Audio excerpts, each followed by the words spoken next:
Hello students, today you are about to study chapter 3 and this video is for class 9th. Remember children, this video is part 2. In part 1 you read Democratic Constitution in South Africa.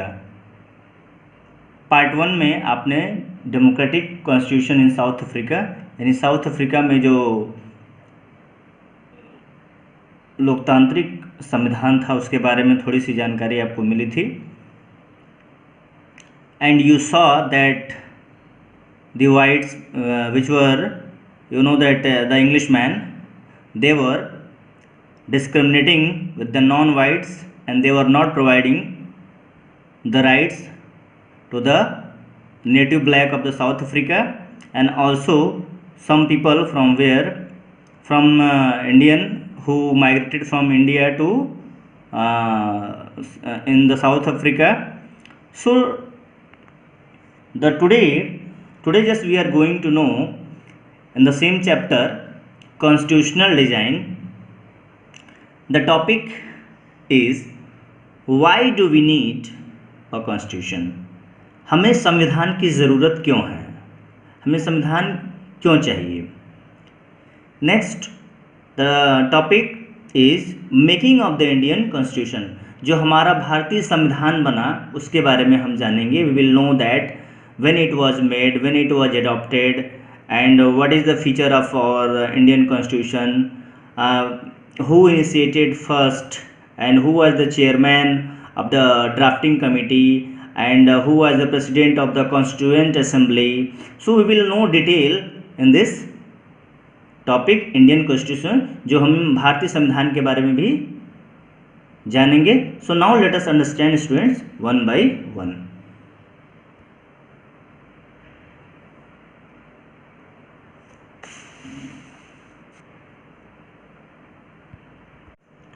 Now student, let us understand what is the definition of the constitution. संविधान क्या होता है?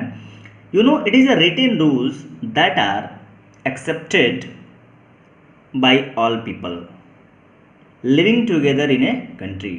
It means student, the citizen who lives in a country, constitution is a written rules for them, and these rules are accepted by all the people of that country.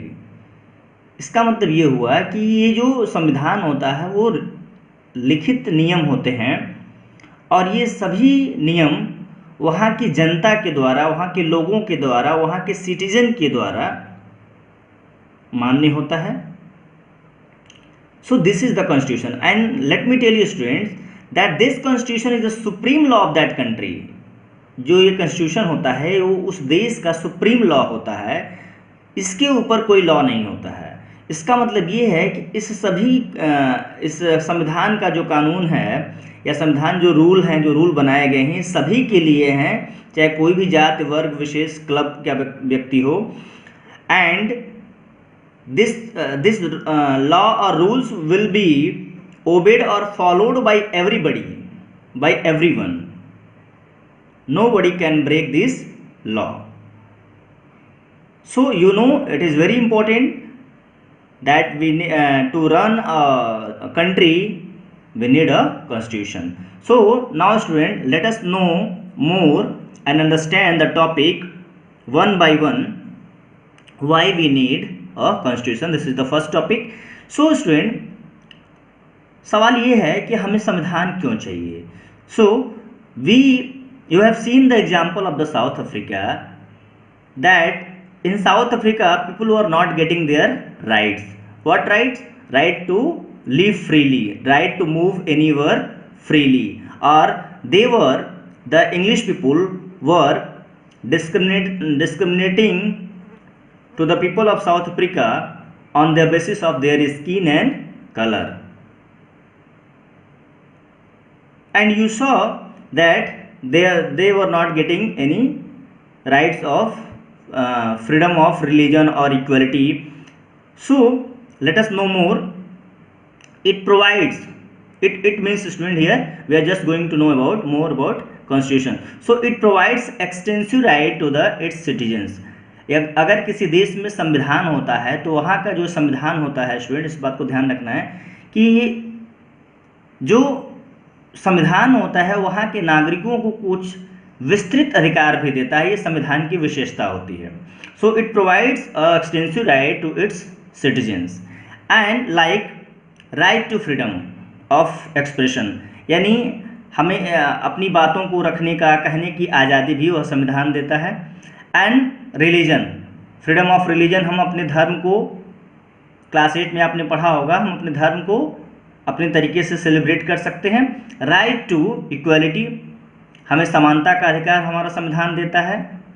And equal chance for all, और सभी के लिए equal opportunity, chance, सभी के लिए समान अवसर भी उपलब्ध कराता है हमारा कॉन्स्टिट्यूशन. फॉर देयर, क्यों, वाई, फॉर देयर पीस, किसी भी व्यक्ति के लिए, किसी भी समाज के लिए, किसी भी समुदाय के लिए जो सबसे ज़रूरी चीज़ होती है वह है उसका शांति, पीस, प्रॉस्पेरिटी, कोई भी व्यक्ति उन्नति कर सके, कोई भी व्यक्ति समृद्ध हो, उन्नति कर सके. एंड फॉर देयर डेवलपमेंट, उसके विकास के लिए उसे संविधान की ज़रूरत होती है. So I hope student you are understanding that why we need a constitution, why constitution is very important for people और for us. And let us know more. It specify how the government will be constituted, यह भी बताता है, यानी हमारे संविधान में यह बात निर्धारित होती है कि संविधान का आकार, जो सरकार होगी, जो गवर्नमेंट होगी, उसका शेप कैसा होगा, उसका आकार कैसा होगा. And it also, it means here we are talking about constitution, it also lays down the limits on the powers of the government. Remember students, you have to remember that यहाँ जो हमारा संविधान होता है, it also put the limit on the powers of the government, सरकार की जो शक्ति होती है उस पर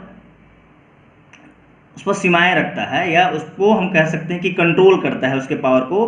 अन्यथा आप जानते हैं कि गवर्नमेंट भी निरंकुश हो सकती है, या गवर्नमेंट भी लोगों के जो अधिकार हैं या जो उसके लोगों के जो आप कह सकते हैं राइट्स हैं, उसको वो कम कर सकती है या छीन सकती है. इसलिए यह संविधान ही सब कुछ निर्धारित करता है. And it expresses the aspiration of the people, और यह लोगों की भावनाओं को भी बताता है, एक्सप्रेस करता है about creating a good society, ताकि एक अच्छा समाज बनाया जा सके. So I hope you have understood this first topic, why do we need a constitution. So student, that's why these are the reasons that we need constitution.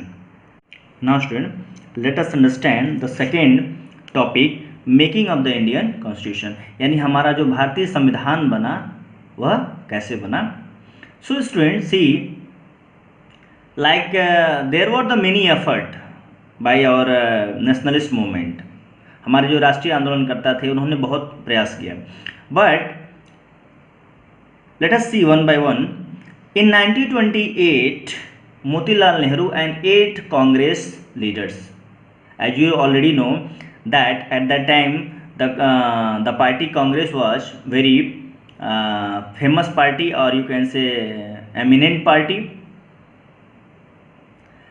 इन 1928 मोतीलाल नेहरू और 8 और कांग्रेस के लीडर के उन लोगों ने मिल करके संविधान को ड्राफ्ट कर दिया था, बनाया था एक 1928 में. इसका मतलब ये हुआ स्टूडेंट, जो हमारा संविधान 1949 में उसको अडॉप्ट किया गया था और 1950 में उसको जो बनाया गया था, उसके पहले ही 1928 में कांग्रेस के जो नेता थे मोतीलाल नेहरू और 8 और कांग्रेस के जो नेता थे, उन लोगों ने ऑलरेडी ही 1928 में हमारे संविधान को उसको ड्राफ्ट बना दिया था, मसौदा तैयार कर दिया था. And after that Karachi resolution of Indian National Congress, here student INC means Indian National Congress. So 1931 में कांग्रेस का हर साल हर साल कांग्रेस का एक सेशन होता है. So you have to remember this. 1931 there was a session. In that session of the Congress which was held in Karachi, so there was some resolution were taken, कुछ वहाँ से स्टेप्स उठाए जाते हैं. सो In that session, some basic values were accepted in 1931 by most of the leaders. यानी वहाँ के ज़्यादातर नेताओं ने, कांग्रेस के ज़्यादातर नेताओं ने 1931 में कुछ बेसिक वैल्यू जो एक व्यक्ति के लिए, एक नागरिक के लिए, जो मैंने अभी ऊपर डिस्कशन किया है, उसके लिए जो बेसिक वैल्यू होते हैं, that they accepted before the working of the constituent assembly. अभी कॉन्स्टिट्यूएंट असेंबली का, अभी let me tell you student, constituent assembly का मतलब होता है संविधान सभा, और ये संविधान सभा 1949 में ये इन्होंने एडॉप्ट किया था, और 47 के आसपास, 47 से ही कॉन्स्टिट्यूएंट असेंबली, इसको संविधान सभा कहते हैं। हमारे संविधान को बनाने के लिए बनाने वाली जो संस्था है उसी को कॉन्स्टिट्यूएंट असेंबली कहा जाता है। तो ये अपना 1947 में ही काम शुरू किया था। उसके पहले ही 1931 में कराची रिजोल्यूशन में कुछ बेसिक वैल्यू को पहले ही कांग्रेस के बहुत सारे नेताओं ने क्या कर लिया था, उसको एडॉप्ट कर लिया था, एक्सेप्ट कर लिया था। Like what were that value, that you know that universal adult franchise, universal adult franchise जो हर व्यक्ति को, जो कोई भी व्यक्ति जो 18 साल का हो और 18 साल के ऊपर का हो, he has right to vote. So they accepted universal adult franchise and also right to freedom. You know that right to freedom, that it is very necessary for everyone, and also to protect minorities. Minority, you know that there are the minority based on the language and religion. जैसे हमारे संविधान में हमारे देश में आपको पता ही है कि मेजॉरिटी जो है वो हिंदू कम्युनिटी के लोग हैं, और माइनॉरिटी जो है वो मुस्लिम कम्युनिटी के हैं। इसके अलावा सिर्फ मुस्लिम ही नहीं है माइनॉरिटी में और भी हैं, जैसे बुद्धिस्ट हैं, जैन हैं, पारसीज हैं, तो उनको माइनॉरिटीज़ कहा जाता है। Now let us know more that the constitution of India, see the constitution which was made, जो भारत का संविधान बना, वो जो लिखा गया, it was written by constituent assembly. Constituent assembly में जो है हमारे संविधान को लिखी, यानी एक संविधान सभा थी जो संविधान को बनाने के लिए ये संविधान सभा बनाई गई थी। So and in that constituent assembly there were 299 members, लगभग 299 व्यक्ति इस कॉन्स्टिट्यूएंट असेंबली में थे। So you have to remember that it may be asked in the examination that how many members were present in the constituent assembly. So you have to remember this. Next, and it was adopted, remember the student, it was not implemented, it was adopted. इसको स्वीकार किया गया, जो constituent assembly के member थे इन लोगों ने accept किया, इसको अडॉप्ट किया नवंबर 26 1949, 1949, 26 नवंबर 1949 को इन्होंने कॉन्स्टिट्यूएंट असेंबली ने हमारे संविधान को अडॉप्ट कर लिया और इम्प्लीमेंटेड ऑन। और ये जो हमारा संविधान सभा है, उन्होंने 26 जनवरी 26 1950 on January 26 1950 they implemented, means our constitution came into effect on 26 Jan 1950, 26 January 1950, 26 जनवरी 1950 को। So students, that's why you know this, that to mark this 26 January 1950 we celebrate as a Republic Day. And remember, Dr. Bhimrao Ambedkar was a chairman of the drafting committee, यानी जो संविधान बनाना था उसका जो एक आप कह सकते हैं कि मसौदा जो तैयार करना था, जो उसका आउटलाइन तैयार करना था, वो हमारे भीमराव अम्बेडकर जो एक बहुत ही अच्छे लॉयर थे, इन्होंने तैयार किया था। ड्राफ्टिंग कमेटी के ये चेयरमैन इनको बनाया गया था। And doctor Rajendra Prasad was the president of constituent assembly, जो संविधान बनाने के लिए बनाई गई थी। So doctor Rajendra Prasad was president, उस संविधान सभा के वो अध्यक्ष थे।